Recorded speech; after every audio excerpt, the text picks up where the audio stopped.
Assalamualaikum warahmatullahi wabarakatuh. Saya Agustina Marianti dari jurusan Bimbingan dan Konseling Fakultas Ilmu Pendidikan Universitas Negeri Makassar Angkatan 2018. Kali ini saya akan menjelaskan 8 pokok bahasan materi dari mata kuliah Asesmen dalam BK. Materi yang pertama yaitu angket. Angket sendiri merupakan salah satu alat pengumpulan data non-tes berupa serangkaian pertanyaan atau pernyataan yang diajukan kepada responden. Dan kemudian fungsi angket yang pertama itu untuk mengumpulkan informasi sebagai bahan dasar dalam rangkaian penyusunan program. Dan yang kedua itu untuk menjamin validitasi informasi yang diperoleh dengan metode lain. Dan yang terakhir atau yang ketiga yaitu evaluasi program BK untuk mengambil sampling sikap atau pendapat dari responden. Kemudian yaitu tujuan angket. Pada umumnya, tujuan penggunaan angket dalam proses pembelajaran terutama adalah untuk memperoleh data mengenai latar belakang peserta didik sebagai salah satu bahan dalam menganalisis tingkah laku dan proses pembelajaran mereka. Dan yang keempat itu manfaat angket. Yang pertama yaitu menggali teori-teori dasar dan konsep yang telah ditemukan oleh para peneliti terdahulu. Dan yang kedua itu mengikuti perkembangan penelitian dalam bidang yang akan diteliti. Dan yang ketiga itu memperoleh orientasi yang lebih luas mengenai topik yang dipilih. Dan yang keempat itu memanfaatkan data sekunder. Dan yang kelima itu menghindari duplikasi penelitian. Adapun jenis-jenis angket terdiri dari 5 jenis. Yang pertama yaitu tertutup. Angket tertutup yaitu angket yang di dalamnya telah terdapat alternatif jawaban yang telah ditentukan oleh si pembuat angket. Dan yang kedua yaitu angket terbuka. Angket terbuka yaitu angket yang sistem menjawabnya tidak menggunakan pilihan ganda maupun yes or no, sehingga responden atau narasumber bisa leluasa mengisi pertanyaan dalam angket tersebut dengan jawaban dan pendapat mereka sendiri tanpa dibatasi oleh jawaban alternatif dari angket tersebut. Dan yang ketiga itu kombinasi angket terbuka dan angket tertutup. Jenis angket ini yaitu gabungan dari kedua jenis angket sebelumnya. Maksudnya dalam angket ini terdapat pertanyaan-pertanyaan yang sudah disiapkan alternatif jawabannya, namun terdapat pula pilihan alternatif bagi responden atau narasumber untuk membuat jawabannya sendiri untuk mengemukakan pendapatnya apabila di dalam pilihan jawaban yang disediakan oleh pembuat angket tersebut. Yang keempat itu angket langsung. Angket langsung yaitu angket yang berisi daftar pertanyaan yang berhubungan dengan responden, jawaban tentang diri responden, misalnya jumlah anak, jumlah penghasilan, dan lain-lain. Dan yang terakhir yaitu angket tidak langsung. Angket tidak langsung yaitu angket yang berisi daftar pertanyaan tentang orang lain dan diisi oleh responden yang mengetahui tentang orang tersebut, di mana respon menjawab pertanyaan tentang orang lain. Kemudian itu materi yang kedua yaitu mengenai wawancara. Wawancara merupakan alat pengumpulan data berupa proses percakapan yang bersifat profesional. Sebaliknya, bukan percakapan yang lazim digunakan sehari-hari. Proses percakapan bersifat langsung karena dilakukan secara face-to-face kepada konseling serta mengandung tujuan bimbingan. Dan yang kedua itu manfaat dan kekurangan wawancara.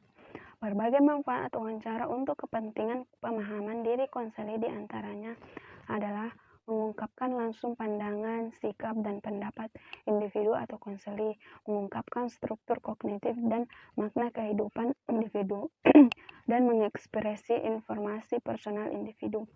Beberapa kekurangan wawancara yaitu tidak cukup efisien karena penggunaan metode ini membutuhkan waktu, tenaga, dan biaya yang lebih banyak.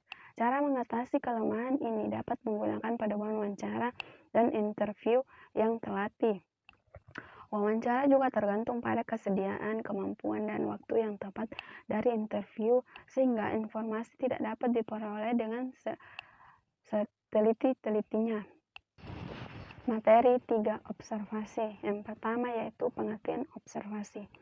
Pengertian observasi adalah sebuah pengamatan atau aktivitas yang dilakukan untuk mengetahui sesuatu dari sebuah fenomena yang didasari pada pengetahuan dan gagasan yang bertujuan untuk memperoleh informasi terkait dengan suatu fenomena atau peristiwa yang sudah atau sedang terjadi di lingkungan.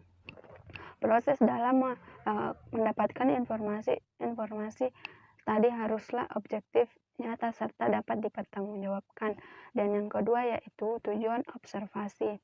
Tujuan observasi yaitu menggambarkan segala sesuatu yang berhubungan dengan objek penelitian, pengambilan kesimpulan yang disusun menjadi sebuah laporan yang relevan dan dapat bermanfaat sebagai sebuah bahan pembelajaran atau studi. Dan yang ketiga yaitu jenis-jenis observasi. Jika dilihat dari keterlibatan subjek terhadap objek yang sedang diobservasi, observasi bisa dibedakan menjadi dua bentuk, yaitu observasi partisipan dan observasi non-partisipan. Dan jika dilihat dari segi situasi lingkungan di mana subjek diobservasi, membedakan menjadi dua, yaitu observasi naturalistik dan observasi eksperimental. Dan yang ketiga yaitu khusus untuk observasi sistematik, mengelompokkan ke dalam tiga bentuk dasar observasi, yaitu observasi naturalistik, kemudian itu method survey, dan yang ketiga itu eksperimentasi. Kelebihan dan kekurangan observasi. Kelebihan dari observasi yaitu pertama, memberikan informasi yang tidak mungkin didapat melalui teknik lainnya. Yang kedua yaitu memberi tambahan informasi yang sudah didapat melalui teknik lain. Dan yang ketiga itu dapat menjaring tingkah laku yang nyata bila saat observasi tidak diketahui. Dan yang keempat yaitu pengamatan bersifat selektif. Adapun kelemahan observasi, yang pertama itu diperlukan waktu yang lama untuk memperoleh hasil dari suatu kejadian. Yang kedua itu pengamatan terhadap satu fenomena yang berlangsung lama tidak dapat dilakukan secara langsung. Dan yang kedua yaitu orang akan salah tingkah jika ia tahu menjadi objek observasi yang dapat menyebabkan tidak alaminya pengalaman. Dan materi yang keempat yaitu sosiometri. Pengertian sosiometri berasal dari bahasa Latin yaitu socios yang berarti sosial dan metrum yang berarti pengukuran, yang secara harfiah bermakna pengukuran sosial. Oleh karena itu, sosiometri adalah sebuah cara mengukur derajat hubungan antar orang atau manusia. Yang kedua yaitu tujuan dari teknik sosiometri, yaitu pertama, mengasesmen hubungan interpersonal, menggali data tentang pola hubungan antar pribadi yang mengidentifikasikan kualitas tertentu. Kemudian itu mendeteksi perilaku sosial yang inkongruen sehingga kesehatan mental individu dapat diidentifikasi. Kemudian itu jenis-jenis pengukuran sosiometri. Yang pertama, kriteria khusus, yaitu pengukuran sikap dan perasaan terhadap anggota lain dalam kelompok dalam situasi tertentu. Kemudian itu kuesioner, yaitu mengukur sikap dan perasaan terhadap anggota lain tetapi bukan dalam situasi khusus. Keempat itu syarat pengoperasian sosiometri. Pertama, setiap anggota kelompok harus memahami situasi, kriterium atau aktivitas khusus yang dijadikan tema pengukuran sosiometri. Kemudian itu semakin dewasa usia individu yang diukur dengan sosiometri, hasil akan cenderung semakin reliabel atau konsisten dan valid. Dan kemudian itu anggota kelompok harus sudah saling mengenal sehingga dapat merefleksikan sikap dan perasaan tertentu yang selama ini cenderung dialami terhadap anggota kelompok. Dan terakhir itu anonim, yaitu hasil pilihan setiap anggota tidak boleh diketahui oleh anggota kelompok lainnya untuk menjaga kondisi psikologis anggota kelompok. 5. Bentuk hubungan dalam sosiometri. Ada beberapa bentuk hubungan dalam sosiometri. Yang pertama itu hubungan sosiometri segitiga, hubungan sosiometri terpusat, hubungan sosiometri intim, hubungan sosiometri berbentuk jala, dan hubungan berbentuk rantai. 6. Langkah penyusunan angket sosiometri. Yang pertama yaitu menetapkan tujuan penggunaan angket sosiometri merupakan langkah awal yang penting dilakukan guru pembimbing agar dapat menetapkan tipe angket seperti apa yang tepat dan sesuai dengan tujuan yang ditetapkan. Kemudian itu menyusun angket sosiometri sesuai dengan tipe yang ditetapkan sesuai dengan tujuan pelaksanaan asesmen. Yang ketujuh yaitu langkah pengolahan dan analisis sosiometri. Yang pertama itu memeriksa kelengkapan hasil angket. Yang kedua itu membuat tabulasi hasil dan menghitung. Dan ketiga skor yang diperoleh. Dan keempat itu memperoleh sosiogram. Dan kelima itu melakukan analisis hasil sosiogram. Dan yang kedelapan yaitu kelebihan dan kekurangan sosiometri. Kelebihannya yaitu konselor memiliki peluang untuk memahami bentuk hubungan sosial yang terjadi antara peserta didik yang dibimbingnya dengan melihat bagaimana frekuensi hubungan yang terjadi, bagaimana intensitas atau kedalaman hubungan yang terjadi, bagaimana posisi popularitas peserta didik dalam kelompoknya, maupun bagaimana posisi peserta didik yang terisolasi. Dan kemudian itu kekurangan sosiometri. Peserta didik tidak mudah untuk menetapkan pilihan teman, menetapkan intensitas hubungan yang selama ini terjadi, maupun saat menetapkan kriteria pribadi atau sifat-sifat anggota kelompok di kelasnya. Dan yang kesembilan atau yang terakhir yaitu peran dan fungsi konselor. Yang pertama itu perencanaan, yang kedua itu pelaksanaan, yang ketiga itu melakukan pengolahan mulai dari membuat tabulasi, sosiogram, menghitung indeks pemilihan, hingga melakukan analisis hasil. Dan kemudian itu melakukan tindak lanjut dari hasil asesmen dengan membuat program layanan, bimbingan, dan konseling sesuai dengan kebutuhan dan kondisi peserta didik. Materi yang kelima, biografis. Pengertian biografis. Secara etimologis, metode biografis adalah metode yang mempergunakan bahan-bahan yang berwujud tulisan mengenai kehidupan individu yang dipahami, baik tulisan itu dibuat oleh individu yang bersangkutan maupun ditulis oleh orang lain.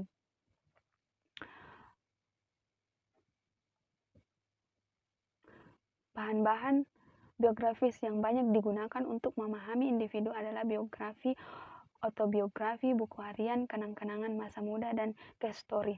Yang kedua yaitu jenis-jenis metode biografi. Yang pertama itu biografi. Biografi adalah tulisan mengenai seluk-beluk kehidupan seseorang yang ditulis oleh orang lain.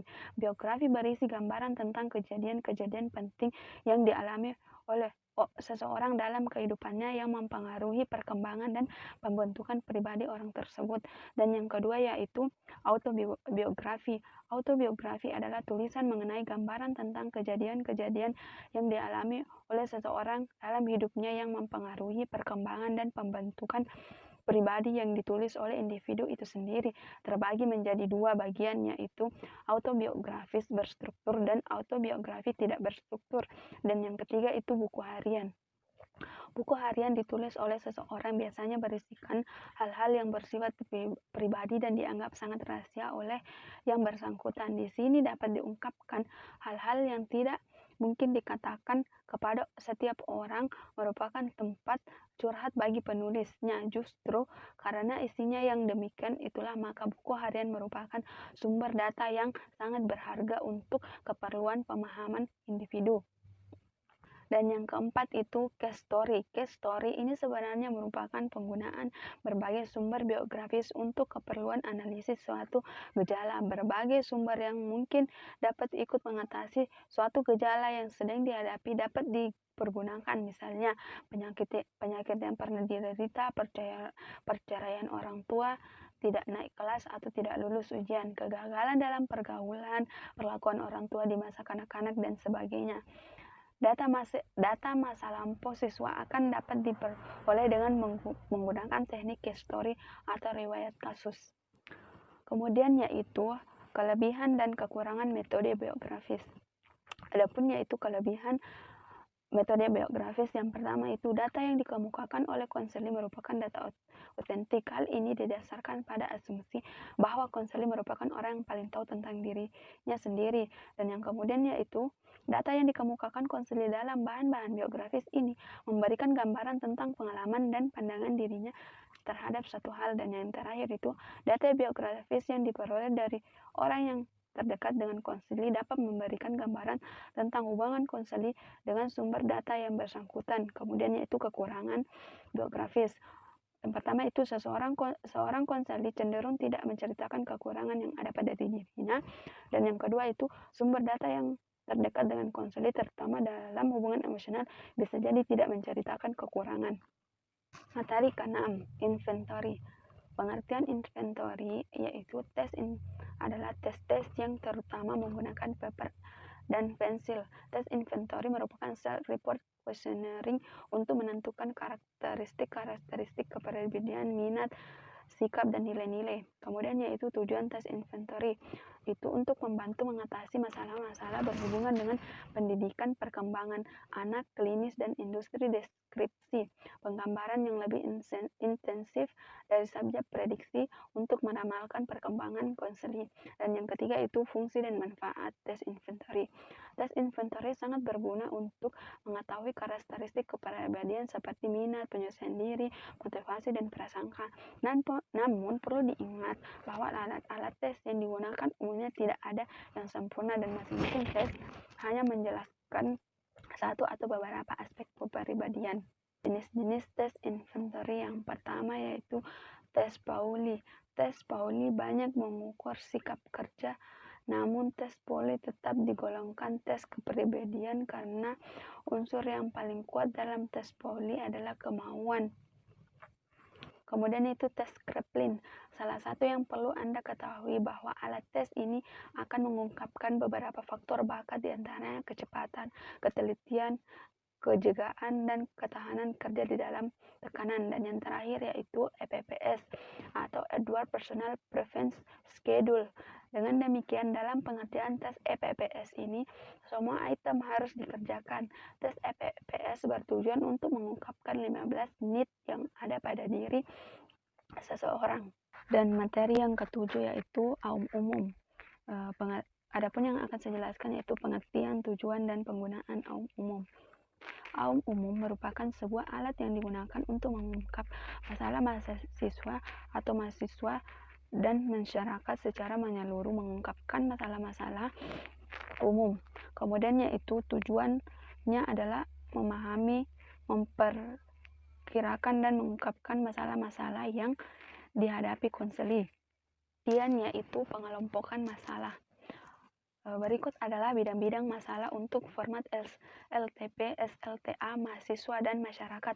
Alat ungkap masalah atau AUM ini didesain untuk mengungkap 10 bidang masalah yang mungkin dihadapi konseli. Ke-10 bidang tersebut adalah yang pertama yaitu jasmani dan kesehatan, yang kedua diri pribadi, yang ketiga hubungan sosial, yang keempat ekonomi dan keuangan, yang kelima karir dan pekerjaan, yang keenam yaitu pendidikan dan pembelajaran, yang ketujuh itu agama, nilai, dan moral, yang kedelapan itu hubungan muda-mudi, yang kesembilan yaitu hubungan dan keadaan dan hubungan dalam keluarga, dan yang ke-10 itu waktu senggang. Materi yang terakhir atau materi yang ke-8 yaitu aum belajar PTSDL. Yang pertama yaitu pengertian aum belajar PTSDL.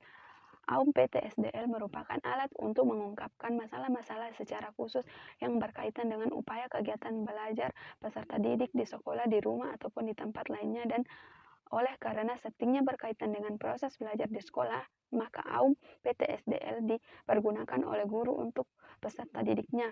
Kemudian yaitu 2 fungsi dari aum PTSDL. Pertama, membantu guru BK atau konselor dalam menentukan layanan bimbingan dan konseling. Yang kedua itu mengidentifikasi masalah yang berhubungan dengan belajar peserta didik.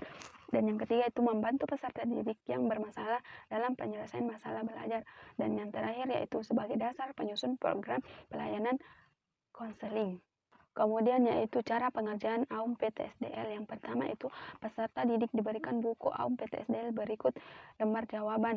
Kemudian peserta didik dipersilahkan mengisi identitas pada lembar jawaban. Ketiga itu mempanarkan kegunaan, tujuan, dan manfaat diselenggarakannya aum PTSDL. Kemudian itu memberikan kesempatan kepada peserta didik untuk mempertanyakan berbagai hal yang dirasakan belum jelas. Kemudian peserta didik dipersilakan mengerjakan aum PTSDL, meyakinkan peserta didik untuk membaca dengan cermat memilih jawaban yang paling sesuai, dan kemudian itu waktu pengerjaan ekuivalensi dengan 1 jam pelajaran atau 45 menit. Kelebihan dan kekurangan AUM PTSDL. Yang pertama, kelebihan AUM. 1. Validasi dan rehabilitasi tinggi. 2. Memudahkan peserta didik mengemukakan mutu belajar dan masalah belajar yang dimiliki. 3. Mempermudah konselor, guru, dosen, pembimbing untuk melakukan analisis dan sintesa data. 4. Software program pengolahan AUM PTSDL akan mempermudah dan mempercepat konselor melakukan proses pengolahan AUM PTSDL. 6. AUM PTSDL memiliki banyak manfaat, antara lain konselor lebih menguasai mutu belajar dan memahami masalah peserta didik yang membantu segera. Sedangkan kekurangannya adalah membutuhkan waktu yang lebih banyak untuk pengolahan hasil data yang diungkap melalui AUM PTSDL bersifat umum. Itulah 8 pokok pembahasan materi dari mata kuliah asesmen dalam BK. Mohon maaf jika ada kesalahan yang disengaja maupun tidak disengaja. Assalamualaikum warahmatullahi wabarakatuh.